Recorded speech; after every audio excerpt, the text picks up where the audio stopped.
Hey, what's up, everyone? My name's Lionel. Hey, I'm your host for LT Productions, and you are watching I Watch You Watch. We are covering the Real Housewives of Beverly Hills. I do apologize.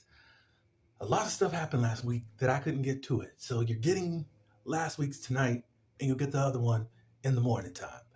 But I appreciate everyone for coming to my channel. Please like, comment, and subscribe. And here we go. It's the continuation of this Sutton and Kyle mess. Sutton's beating around the bush. Kyle wants her to ask the questions. And what do you think's going on? Da, da, da, da, da, da.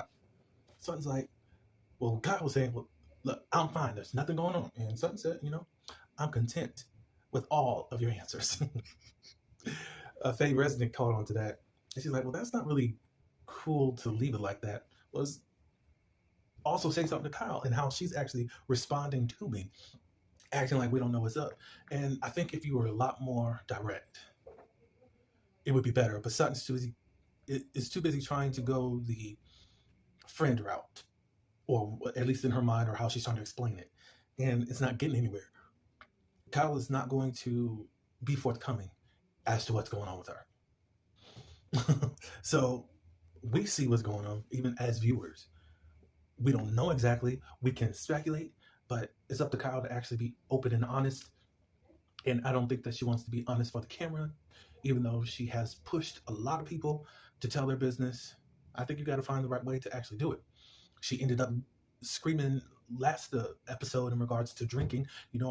I can't be drinking and being depressed 2 days later. I can't afford that right now. So there's something else going on. We really don't know why you stopped drinking for real. I would like to know what was the alarm that made you, hey, I can't do this, or I need to change this. What was it? But something to say, Kyle doesn't like to get into anything personal, but she gets it out of y'all. And I'm glad it's being flipped, but you guys have got to be a lot more strategic. I mean, you're dealing with the 13-year OG. To admit stuff on camera, you're going to have to go there. I don't know. But anyways, they talked about how Kyle received how Sutton was. The way you're asking questions, you're not really asking as if you're really concerned. You're just being nosy. Da, da, da, da. She said, well, the way I was in the back room with you and how I was talking with you. And then Kyle said, how you were also acting at your house. And then we go back to the name them, things of that nature. Kyle said, I could apologize for what I've done. I was going through some things that she wasn't forthcoming to. I got to be fair, Sutton. You're not that forthcoming. I don't know how. I don't know. I think we know. I think there's a lot more to know about Sutton. I think so. And I think that there's probably some things she can't talk about. What exactly? I don't know. But it has something to do with his husband. And she says, I also apologize at how you were responding to me. Oh. I'm glad that you feel the need to apologize for me. So they finally changed the subject. Anne-Marie, what's going on in your life? They're asking all these different questions. We know that she's married with 4 children. And does your husband buy you gifts? Yes, she does, but not for those reasons. They kind of jump over to the topic of Garcelle and her ex-husband. She got the gifts after she found out about the affair. And it's just... It's settled in her that her ex-husband is a great dad, but a horrible husband. Cynthia jumps in and has something. I'm glad she did. She said, it's also good to enjoy singleness outside of just being with someone, even if you do have a divorce. And also just to find that great partner. It was a balanced saying that Cynthia did have. Then Erica jumps in and says that I want one love affair. One where you just fall in love, you just can't be without each other. So I guess she's really been in a loveless situation. And maybe that's why she's been the ice queen all this time.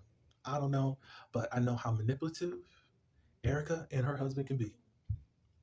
And she's made it through 2 seasons of being a witch and not answering anything to now she's trying to redeem herself. And only time will tell, but I just don't know about her. I really don't. I'm going down the journey with her, but hopefully she's not playing in our faces. That's the best I can say. So Sutton was like, Erica, you've been in a love affair. Um, you've had one like Harold and Maude, but in reverse. I'm not for sure what that one is. As much TV and film that I do research, I'm not for sure what that was about. But I guess it was something about having this arranged marriage. I said, wait a minute. Because Erica then chimes in again, I don't even care if he's rich or poor. And they said, what? It's basically saying she just wants a partner. She wants that feeling of love. Um, then she says, not an arrangement again. An arrangement. What does that mean, Erica? She said that I fit into Tom's life. And this time I really want my own life and I want whomever I'm supposed to be with, we come together and partner together. But right now, it looks like you're still going to have to get some type of rich husband. Just saying. So then Dorit now talks with Denise. Denise, how does it feel to be back in this group? She said it's okay, it's cool. And then she gets on Erica, and basically they're going back and forth because Denise won't come out and say what's really going on. You were such a sweetheart to me one year, and then the next year you treated me a different way, and I really want to know why. And Erica's like, I don't know what you're talking about. Oh, you know. I don't know. You know. You were a bee to me. Oh, you know. If you need to go watch the show over again, go on and do that. But you do know. I said, oh. Of course, Denise is slurring and all that. She swears she is not high.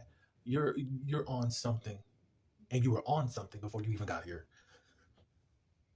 So at this point, Garcelle gets up and says she's going to the bathroom. She wants Sutton to come with her, and Denise gets up and goes too. Kyle's coming too.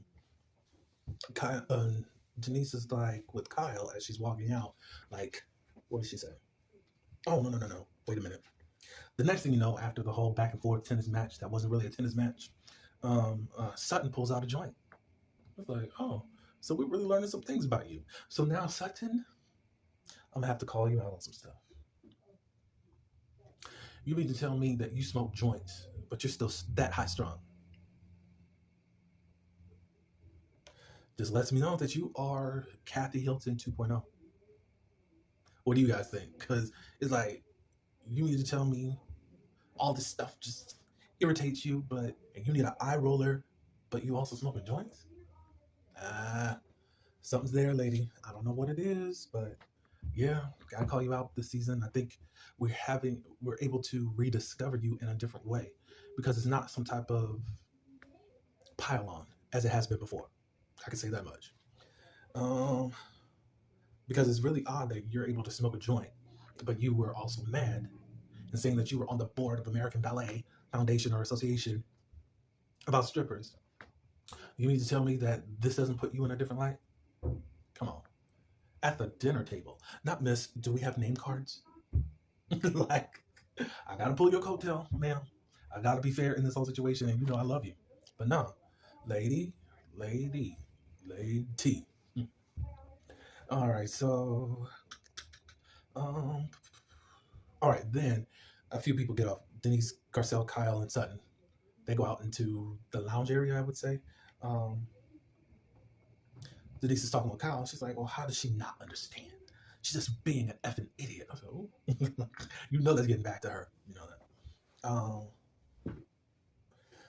Dorit at this point has come out and she's trying to tell Denise that her jacket is upside down.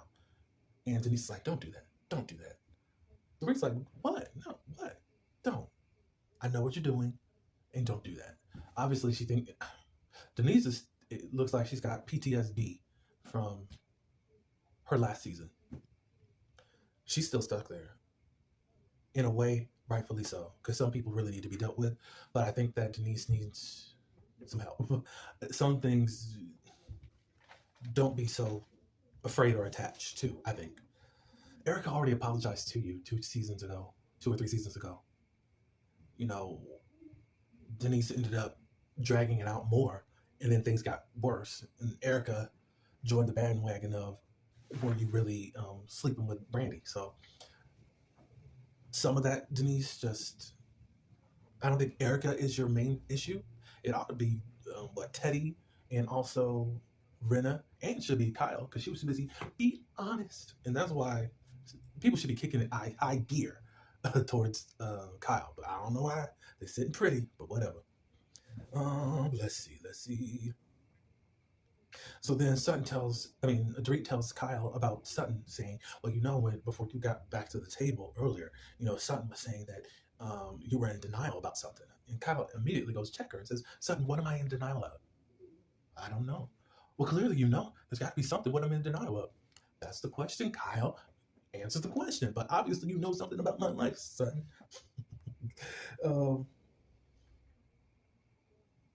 That's when Sutton was like, Kyle doesn't like to talk about personal stuff. Let's talk about you, whatever. So it kind of goes into, they move the conversation to the kitchen area a little bit because Kyle's all, Kyle thinks there's something off about Sutton and thinking that there's something going on with her, either drinking, then, you're also making fun of me eating and all that good stuff, which I don't understand how you're making fun of anybody eating, especially with all your body issues that you had, that you deeply expressed during Girls Trip. What's up, Kyle? What is up?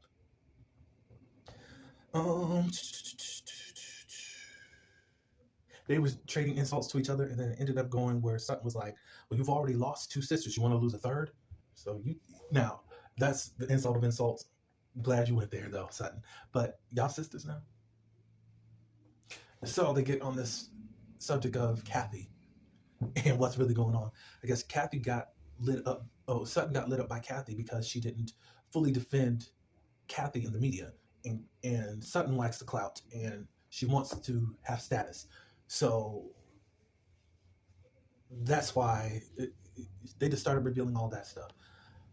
I don't disagree with what Kyle was saying regarding that. I think she does want status. She wants status within this group.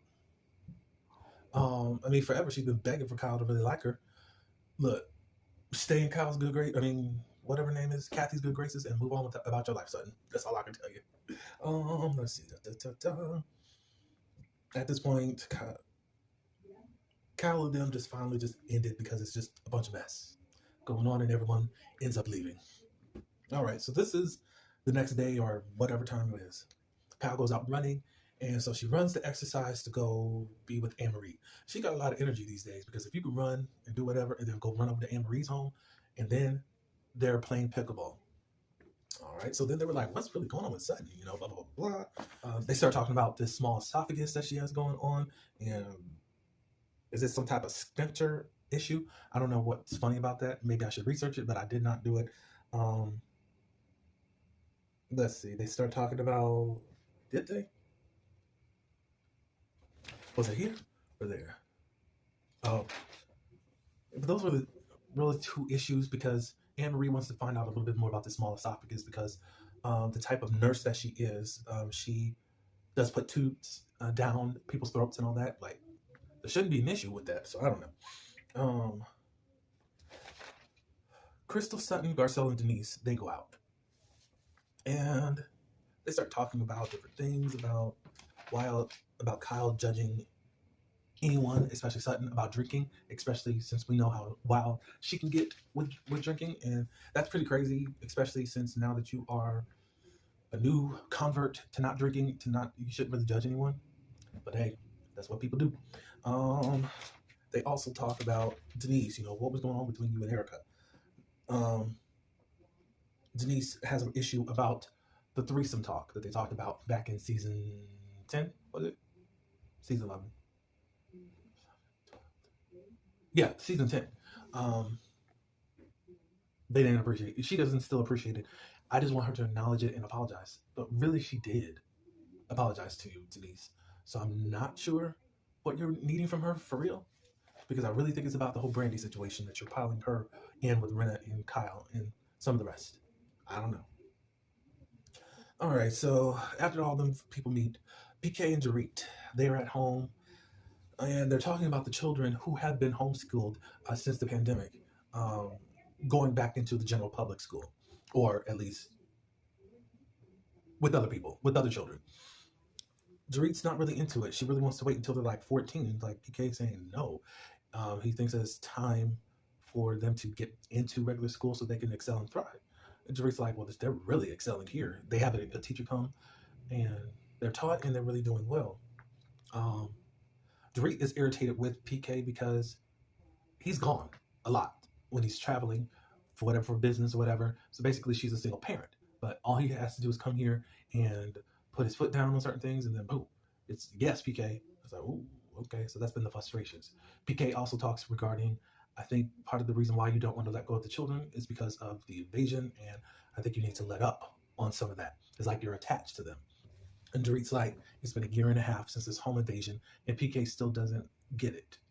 He doesn't understand the impact, and it does change you.